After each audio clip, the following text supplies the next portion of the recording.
இங்கே பார்த்தீங்கன்னு சொல்லி சொன்னால் இந்த சைனீஸ் கார்டன் எம்ஆர்டியால் அப்படியே வெளியில் வந்தீங்கன்னு சொல்லி சொன்னால் எக்ஸிட் வந்த உடனே பார்த்தீங்கன்னா கொமன் என்கொயரிஸில் வந்து இந்த சைனீஸ் கார்டனுக்கு எப்படி போகணுமென்ற டீட்டெயில்ஸ் வந்து போட்டிருக்காங்க. அதில் வந்து பார்த்திங்கன்னு சொல்லி சொன்னால் நாங்கள் சைனீஸ் கார்டன் இந்த எம்ஆர்டியில் தான் வந்து இறங்கினாங்க. இறங்கி எப்படியே எக்ஸிட் பியால் போனால் சைனீஸ் கார்டன்.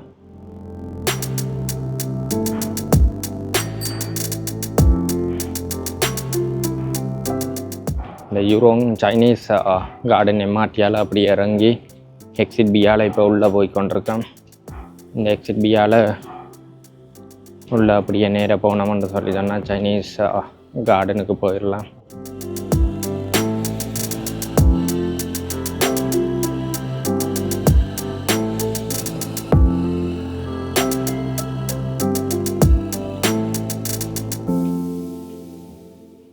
சும்மா பார்க்குறதுக்கு இடங்களெல்லாம் பச்சை பசையிலாண்டு கிடக்கு. ஏதோ கன்ஸ்ட்ரக்ஷன் வேலை போய் கொண்டிருக்கேன்னு நினைக்கிறேன். அதால் தான் எல்லாம் இஞ்சால வேறுங்க மூடி கட்டி வச்சுருக்காங்க. இங்கே பார்த்தீங்கன்னா எங்களுடைய ஆக்கள் கிரிக்கெட் விளையாடினவன் நினைக்கிறேன். பிச் நடுவில் இருக்குது.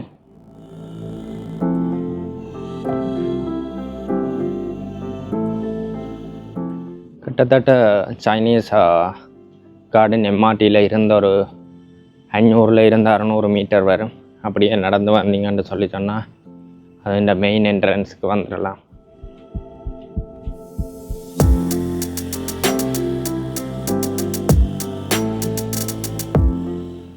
இதில் என்ன கன்ஸ்ட்ரக்ஷன் பார்த்தா இதில் பார்த்தா நியூ சயின்ஸ் சென்டர்ன்னு சொல்லி புதுசாக ஒரு ப்ராஜெக்ட் ஒன்று செய்து கொண்டிருக்காங்க. அதில் பார்த்தீங்கன்னா outdoor activity Plaza, where science meets nature, events and more, entering the world of science, the outdoor night programming, the science for all ages kids. அதாவது சயின்ஸ் சம்மந்தமான ஒரு பில்டிங் ஒன்று சயின்ஸ் சென்டர் ஒன்று இருக்கிறாங்க. நியூ சயின்ஸ் சென்டர் ஒன்று இதில் building ஒன்று கட்டி கொண்டிருக்கிறாங்க. பார்க்குறதுக்கே இது இந்த ஆர்கிடெக்சர் ஓவர்வியூ போட்டிருக்காங்க. பாருங்கள் எப்படி நல்லா இருக்குன்னு. சும்மா பார்க்குறதுக்கு மிகவும் பிரமாண்டமாக இருக்குது. எப்போ ஓப்பன் பண்ணுறாங்க அந்த டீட்டெயில்ஸ் ஒன்றும் போட்டில்லை. சரி வாங்க நாங்கள் அப்படியே கண்டினியூ பண்ணுவோம். இது பார்த்திங்கன்னா ஒவ்வொரு இடமே போட்டிருக்காங்க எங்காலி பக்கம் போகணுமான்னு சொல்லி. இந்த சைனீஸ் கார்டனை 2 விதமாக சொல்கிறாங்களா, ஜூரோங் லேக் கார்டன் ஓ சைனீஸ் கார்டன்.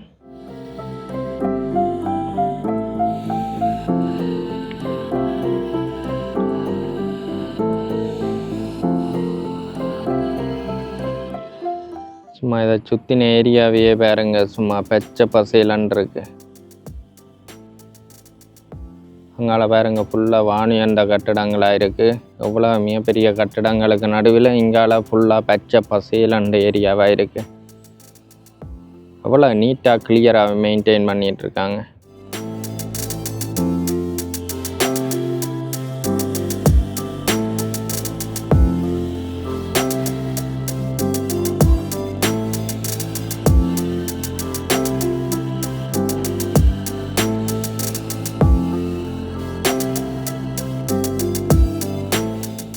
ஹாய் வணக்கம் ரியல் லைக் அண்ட் ட்ராவலர்ஸ். நாங்கள் இன்றைக்கு வந்திருக்கிற இடம் வந்து பார்த்திங்கன்னு சொல்லிச்சோன்னா யூரோங் லேக் கார்டன்ஸ்.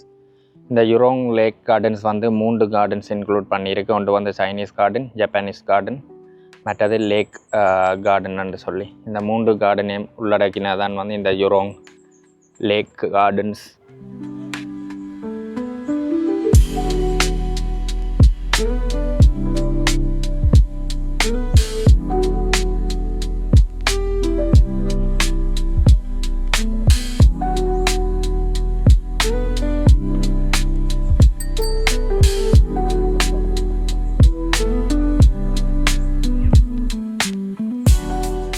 ஆரம்பத்திலே பார்த்திங்கன்னா ஒரு அழகான பிரிட்ஜ் இருக்குது. அந்த 2 சைட்லேயும் பார்த்திங்கன்னு சொல்லி சொன்னால் பூக்கண்டுகள் வச்சு வடிவாக இருக்குது. அது இந்த என்ட்ரன்ஸ்லேயே போய்க்குள்ளேயே ஆரம்பத்திலேயே எங்களுக்கு கண்ணு கட்டின தூரத்தில் வந்து ஒரு பகோடா தெரியுது. பகோடான்னு சொல்லி சொன்னால் வேறொன்றும் இல்லை, டவர் தான். அதாவது கல்ச்சரல் சம்மந்தப்பட்ட டவர். ஸோ இது கூடுதலாக வந்து ஏசியாவில் இருக்கிற நிறைய கண்ட்ரீஸில் நீங்கள் பார்க்கலாம். India, China, Japan, Korea.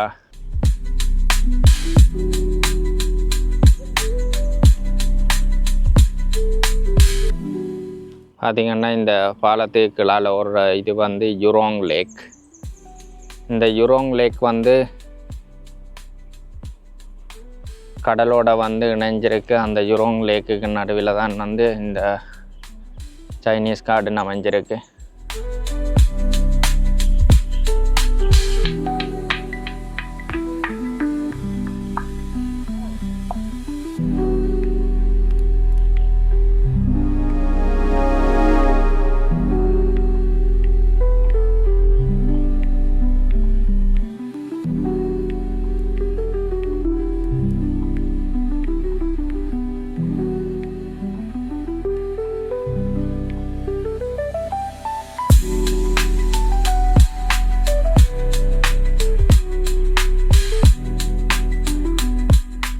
Chinese garden அந்த போட் போட்டிருக்கு. அப்படியே நேராக பார்த்திங்கன்னு சொல்லி சொன்னால் 7 ஸ்டோரி பகோடா. சும்மா பார்க்குறதுக்கு இதை க்ளவுட் பகோடான்னு சொல்கிறாங்க. இந்த பகோடா வந்து வானத்தை தொடுற மாதிரி இருக்கிறதால அதை க்ளவுட் பகோடான்னு சொல்கிறாங்க.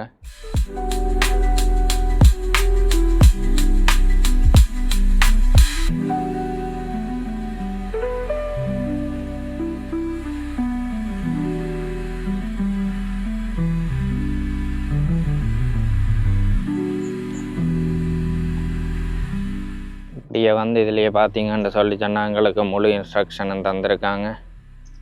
இங்கால சைனீஸ் கார்டன் எம்ஆர்டி போகணும். இங்கால lake side garden, bonsai garden, ficus lawn. அப்படியே பார்த்தீங்கன்னு சொல்லி சொன்னால் cascading creek, Japanese garden, guest house. அப்படியே இந்த சிங்கப்பூர் சிட்டிக்கு நடுவில் வந்து பார்த்திங்கன்னா இவ்வளவு க்ரீனரியாக ஒரு கார்டன் அமைச்சிருக்காங்க. கிட்டத்தட்ட 37 ஏக்கர்ஸில் வந்து இந்த கார்டனை வந்து அமைச்சிருக்காங்க.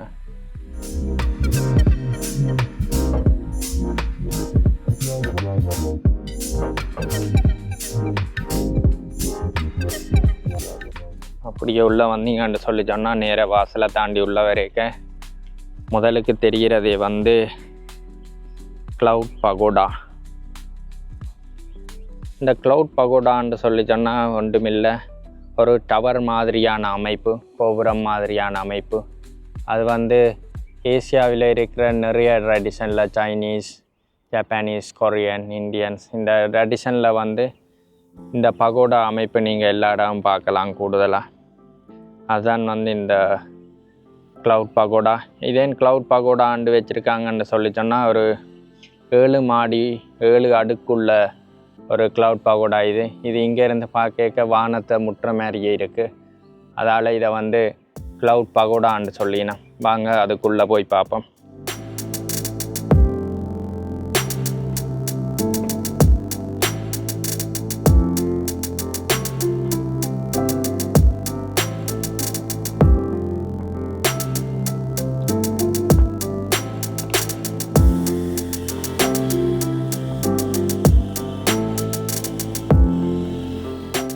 பார்த்திங்கன்னா இது இந்த 2 பக்கமே வந்து நிறைய தாவரங்கள், பூக்கண்டுகள் எல்லாம் வச்சு பார்க்குறதுக்கே வடிவாக இருக்குது.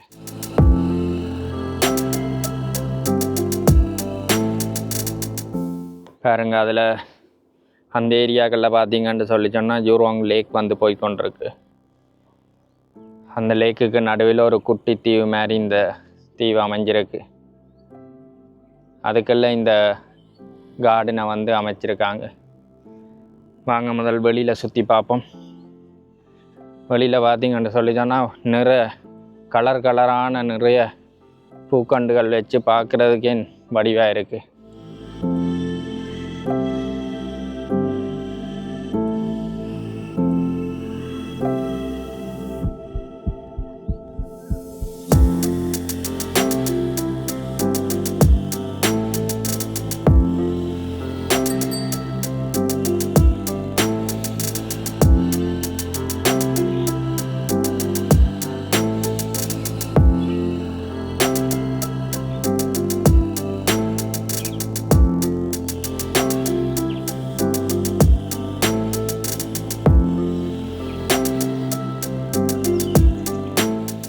சும்மா எவ்வளவு குளிர்ச்சியாக இருக்குது வெளியில் பார்க்க நிறைய வெளியில் செம வெயிலாக இருந்தது. ஆனால் உள்ளே வந்து பார்த்தா நல்ல குளிராக இருக்கப்பா. இந்த எவ்வளவு மரங்கள் இதுகள் வச்சு வளர்த்துருக்கிறதால அந்த வெயிலையவே ஃபீல் பண்ண முடியல. உள்ளுக்குள்ளே வந்தோன்னே என்னென்னு தெரியல, பழைய கல்லுகளை அப்படியே நிமித்தி வச்சுருக்காங்க. இதில் ஏதாவது இருக்குமோ தெரியலை. வந்து இந்த பகோடா அந்த பின்பக்கம் சும்மா பார்க்குறதுக்கு எப்படி இருக்குன்னு பாருங்க.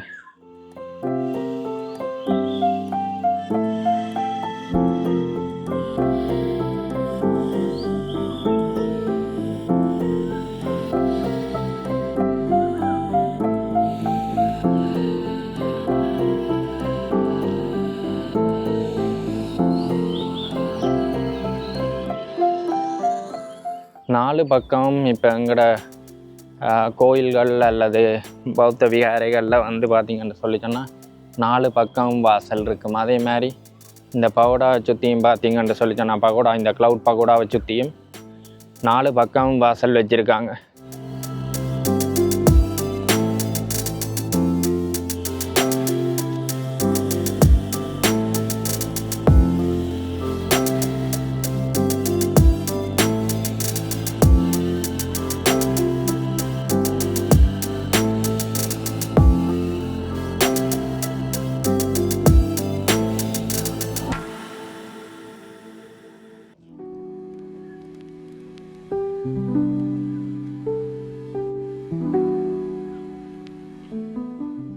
இதான் வந்து பகோடாண்ட முன் பக்க வாசல். சும்மா பார்க்குறதுக்கு வார்னிங் இருக்குது, அதால தான் இதை க்ளவுட் பகோடாண்டு வச்சிருக்கணும்.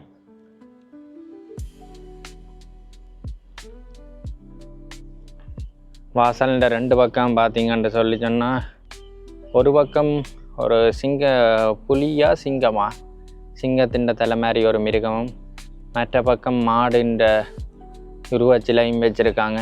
நீங்கள் இந்த கட்டிடக்கலை பார்த்தீங்கன்னு சொல்லி சொன்னால் நோர்த் சைனான்ற கட்டிடக்கலை.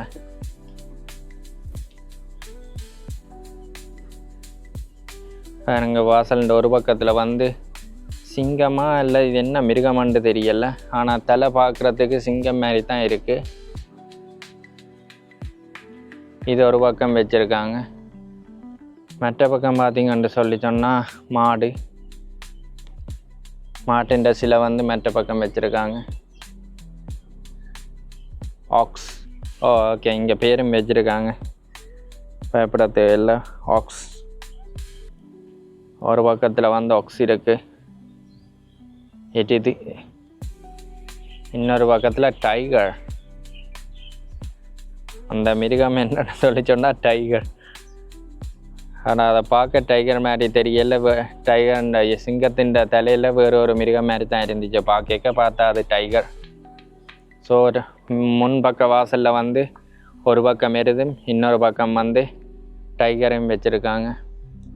இப்போ தான் விளங்கிச்சு இது என்னன்னு சொல்லி சொன்னால் சைனீஸுண்ட கலாச்சாரத்தில் வந்து சோடியாக், இப்போ நாங்கள் எங்களோட ஹிந்துஸுண்ட கலாச்சாரத்தில் வந்து நாங்கள் எப்படி ராசி நட்சத்திரங்கள் 12 ராசி நட்சத்திரங்கள் இருக்கோ அதே மாதிரி சைனீஸ்லேயும் வந்து 12 சோடியாக் ராசி நட்சத்திரங்கள் இருக்குது. அந்த ராசி நட்சத்திரங்களோட சிலைகளை வந்து இதில் செதுக்கி வச்சுருக்காங்க. இப்போ தான் எனக்கு அது பிடிவாட்டிச்சு. வாங்க இந்த க்ளவுட் பகோடாவை சுற்றி 12 ராசிகளையும் வந்து சிலையாக வந்து செதுக்கி வச்சுருக்காங்க. இதில் வந்து பார்த்திங்கன்னு சொல்லிச்சோன்னா முயல். ஸோ அவங்களோட ராசியில் வந்து முயலும் ஒரு ராசி. ஓகே, வாங்க அடுத்த ராசிக்கு போவோம். அடுத்த ராசி வந்து டிராகன்.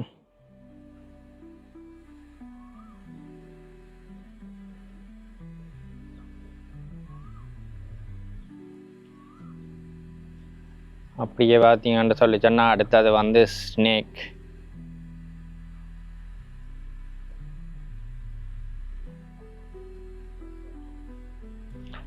அடுத்த ராசி வந்து பார்த்தீங்கன்னு சொல்லி சொன்னால் குதிரை, ஹார்ஸ்.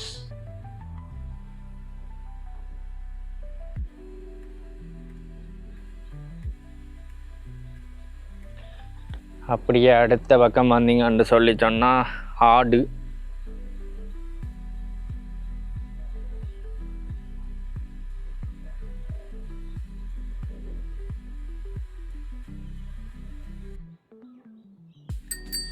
அடுத்த ராசி வந்து பார்த்தீங்கன்னு சொல்லி சொன்னால் குரங்கு.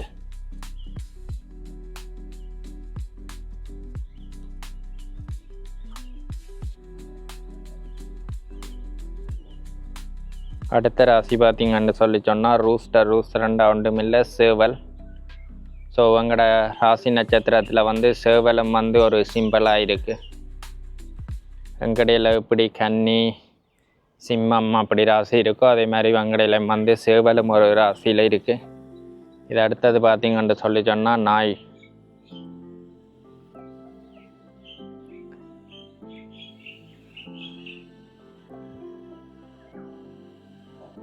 அப்படி வந்தீங்கன்னு பார்த்தீங்கன்னா அடுத்த ராசியில் இருக்கிறது வந்து எல்லாருக்கும் ஃபேவரட்டாக நினைக்கிறேன், பன்றி.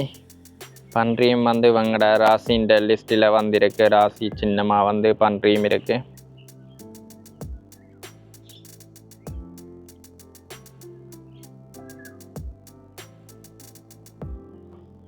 அடுத்ததுன்னு பார்த்தீங்கன்னு சொல்லி சொன்னால் எல்லாருக்கும் சேட்டை காட்டுற ஒரு மிருகம் எலி. இந்த எலியம் வந்து இவங்களோட ராசி நட்சத்திர லிஸ்ட்டில் வந்து சிம்பிளாக இருக்குது. ஸோ பார்த்தீங்கன்னு சொல்லி சொன்னால் எங்களோட இந்த சமயத்தில் இருக்கிற மாதிரியே 12 ராசி நட்சத்திரங்கள் இருக்கிற மாதிரியே இவங்கடையில் வந்து ராசி நட்சத்திரங்கள் இருக்குது. அதுவும் 12 தான் இருக்குது. ஸோ ரெண்டுமே ஒன்றாக இருக்குது. ஆனால் வந்து எங்கடையில் இருக்கிற மிருகங்களும் அந்த ஒவ்வொரு ராசியை குறிக்கிற மிருகங்களும் இவங்களோட ராசி நட்சத்திரத்தை குறிக்கிற மிருகங்களும் வந்து வேறு வேறு சிம்பிளாக இருக்க ஒழிய மற்றபடி கவுன் வந்து ஒன்றாத்தான் இருக்கு.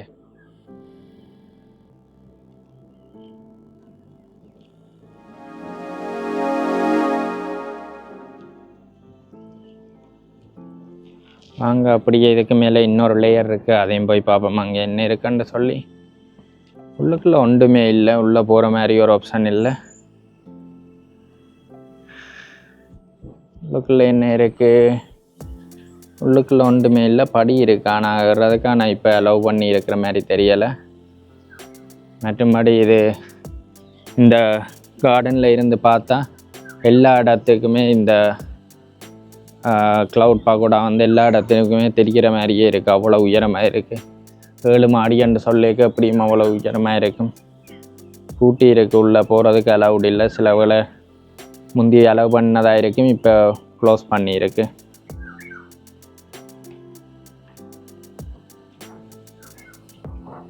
ஸோ உள்ளே ஒன்றும் மேலே ஏறி பார்க்க இயலாது, மட்களை இருந்தான் பார்க்கக்கூடியதாக இருந்துச்சு. இன்னொன்று பார்த்திங்கன்னு சொல்லி சொன்னால் இது இந்த பாதையின் அமைப்பை பார்த்திங்க, இந்த படியின் அமைப்பை பார்த்திங்கன்னு சொல்லி சொன்னால் அந்த புத்த கோயிலில் இருக்கிற அது இந்த அமைப்பு மாதிரி தான் இருக்குது. ஆனால் என்ன சந்திரவட்டங்கள் மட்டும் இல்லை, அது மட்டும் இருந்தான்னு சொல்லி சொன்னால் புத்த கோயிலில் இருக்கிற அதே படிக்கல் அமைப்பு மாதிரியே இருக்கும்.